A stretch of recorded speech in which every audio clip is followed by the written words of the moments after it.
Bonjour, que la paix soit avec vous.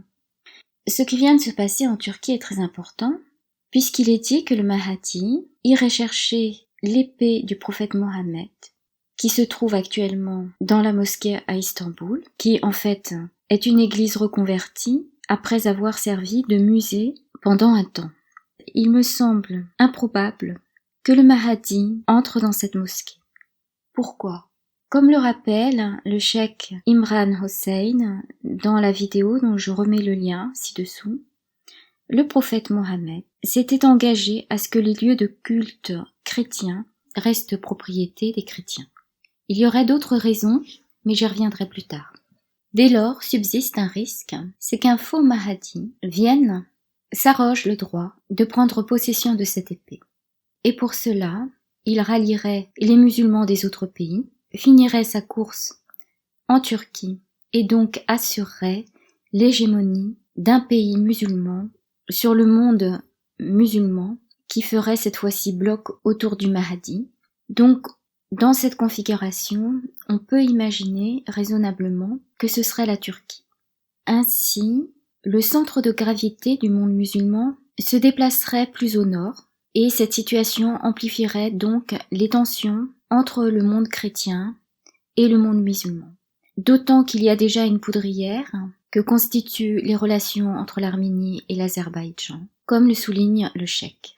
La conséquence la plus immédiate et la plus visible serait que cela laisserait les mains libres aux partisans du Grand Israël et leur permettrait d'étendre leur territoire et de prendre possession de la ville de Jérusalem de façon unilatérale.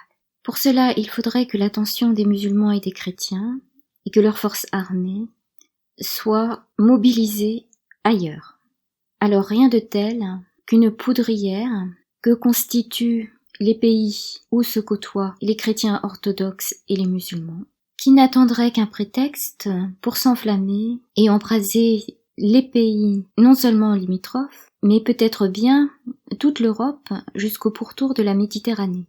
C'est un scénario qui pourrait être appuyé par les États-Unis puisque les tensions déstabiliseraient la Russie, où l'Église orthodoxe fleurit de nouveau et commence à respirer après avoir vécu l'oppression sous le communisme.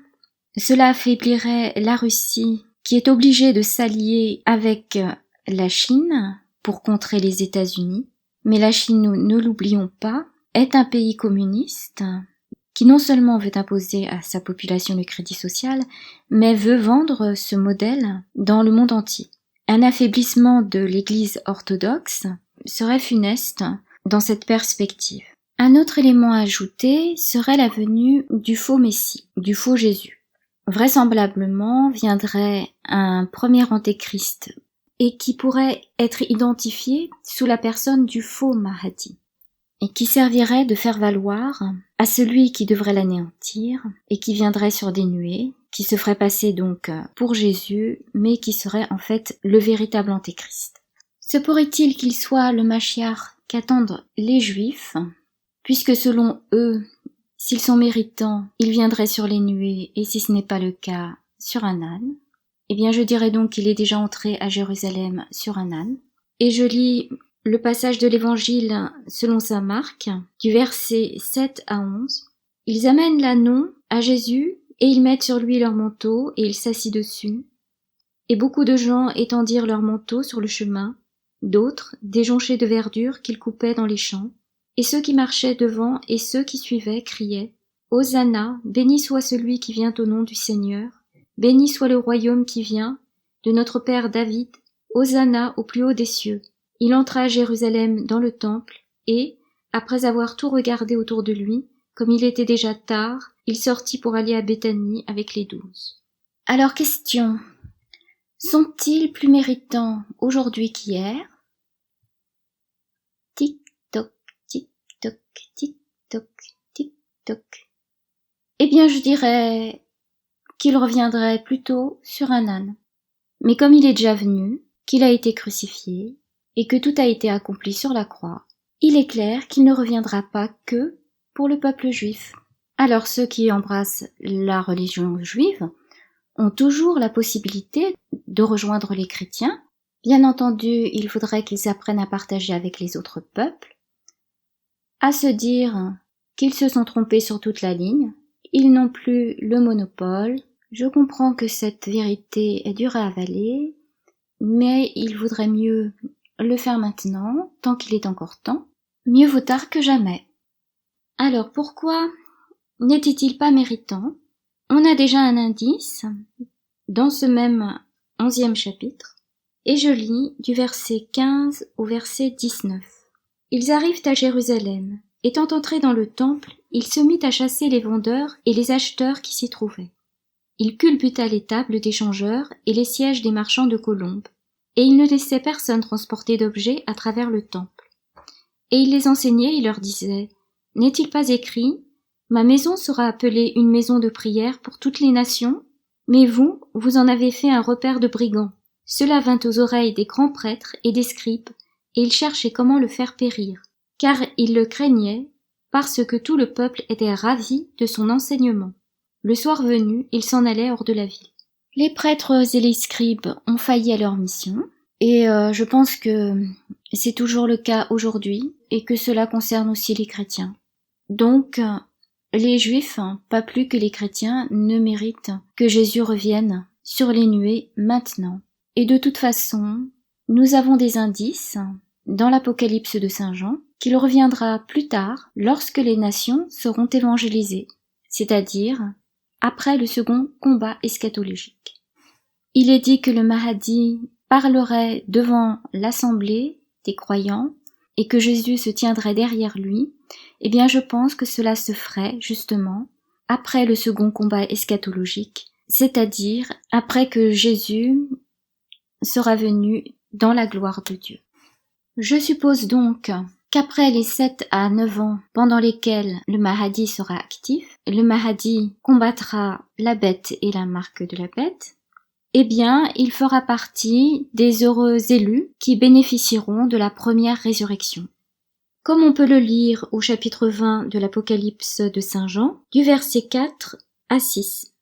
Puis je vis des trônes sur lesquels ils s'assirent, et on leur remit le jugement, et aussi les âmes de ceux qui furent décapités pour le témoignage de Jésus et la parole de Dieu, et tous ceux qui refusèrent d'adorer la bête et son image, de se faire marquer sur le front ou sur la main. Ils reprirent vie et régnèrent avec le Christ 1000 années. Les autres morts ne purent reprendre vie avant l'achèvement des 1000 années. C'est la première résurrection. Heureux et saint celui qui participe à la première résurrection. La seconde mort n'a pas pouvoir sur eux, mais ils seront prêtres de Dieu et du Christ, avec qui ils régneront 1000 années. Alors je suppose qu'après la résurrection, ils seront comme les premiers patriarches, c'est-à-dire qu'ils seront jeunes et resteront jeunes sans subir la décrépitude. Peut-être qu'ils auraient le don d'ubiquité, ce qui leur permettrait de vivre dans la Nouvelle Jérusalem, qui se trouverait là où prend naissance la source boueuse, c'est-à-dire à Dozulé, en France, et qu'au-dessus se trouverait la Jérusalem céleste, et peut-être qu'ils seraient en capacité de se trouver en présence du Christ dans la Jérusalem céleste pour prendre conseil, pour se nourrir de la parole. C'est évidemment une supposition, car l'Apocalypse de Saint Jean reste énigmatique. Alors, quelles incidences cela aurait-il par rapport à la France? Peut-être que cet antichrist appuierait la prise de pouvoir de celui qui se donne le nom de Louis XX, car puisqu'il n'a pas été zigouillé depuis le temps, je suppose qu'il devrait servir le système. Bon, évidemment, il y a quelques pâles figures françaises qui essayent de pointer le nez. Ils peuvent toujours espérer, ça ne mange pas de pain. Apparemment, le roi de France ferait son apparition après les 3 jours de ténèbres. Et là, je m'appuie sur la vidéo, dont je mets le lien ci-joint, où Jean Stigler reprend les prophéties. Le roi de France, finalement, serait d'ascendance davidique. Je m'étais posé la question et en voici la réponse, d'après une prophétie. Ce serait donc le Machiar, qu'attendent les Juifs, mais qui serait, en fait, très chrétien. Après ces jours-ci, la population serait considérablement réduite. Alors certains chrétiens, en majorité évangéliques, pensent qu'ils vont être enlevés. J'ai assez développé la question, je ne reviendrai pas dessus. Dans tous les cas, il me semble vain de penser qu'un nouveau gouvernement pourrait changer la donne dans l'état actuel des choses, dans ce système où nous sommes pieds et poings liés par l'argent et par la norme.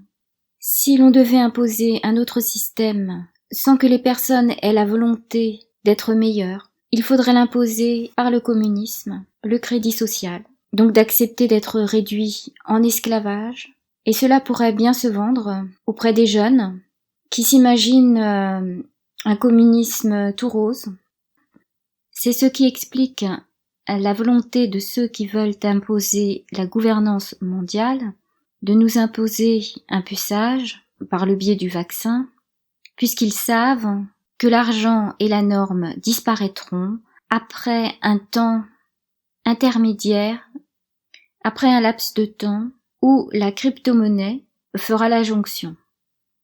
C'est donc pendant ce laps de temps de vide qu'il nous est donné la possibilité de reprendre les rênes, de prendre la poudre d'escampette et de bâtir le monde que nous voulons, un monde ajusté à Dieu, où l'homme est à l'image de Dieu, c'est-à-dire avec une volonté propre, une dignité, où il ne serait pas asservi à la machine, ou aux idoles que sont l'argent et la norme.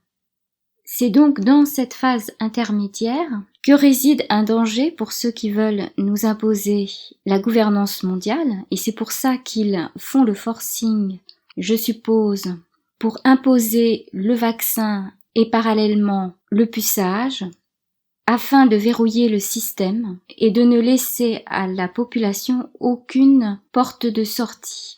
La seule possibilité de s'en sortir, c'est de ne pas y entrer. Le meilleur moyen de ne pas s'engouffrer dans leur piège, c'est de prendre conscience, à mon avis, du paradigme dans lequel nous nous trouvons, et je l'ai développé dans mon autre audio, Apocalypse, le paradigme. Non, il faudrait que les Français se réveillent et se rappellent qu'ils peuvent bénéficier de l'aide divine, pour peu qu'ils en aient la volonté. Ce que les nations vont subir a été annoncé dans l'Apocalypse de Saint Jean, au chapitre 17, du verset 15 au verset 18. Et ces eaux-là, poursuivit l'ange, où la prostituée est assise, ce sont des peuples, des foules, des nations et des langues. Mais ces 10 cornes-là et la bête, ils vont prendre en haine la prostituée, ils la dépouilleront de ses vêtements toutes nues, ils en mangeront la chair, ils la consumeront par le feu. Car Dieu leur a inspiré la résolution de réaliser son propre dessein, de se mettre d'accord pour remettre leur pouvoir royal à la bête, jusqu'à l'accomplissement des paroles de Dieu, et cette femme-là, c'est la grande cité, celle qui règne sur les rois de la terre. Donc, si l'on comprend bien que la prostituée, c'est les gens de la terre, qui ont oublié l'alliance faite avec Dieu, et que les cornes de la bête sont ceux à qui les peuples ont délégué leur pouvoir, ceux-là même qui ont remis ce pouvoir à la bête, dont la face visible porte le visage d'entité internationale et impose une dictature sur tous les fronts, qu'elle soit sanitaire ou autre. Nous pouvons donc comprendre que tout sera mis en œuvre pour que les nations s'entre-déchirent. Et sachant cela, nous pouvons faire en sorte que cela ne survienne pas, car l'on sait bien que les prophéties sont là pour avertir et ne se réalisent pas sans que les peuples aient été au préalable avertis. Il suffit de se rappeler le peuple de Ninive que le prophète Jonas avait averti et qui a pu échapper à un destin funeste grâce à la repentance. Que la paix soit avec vous.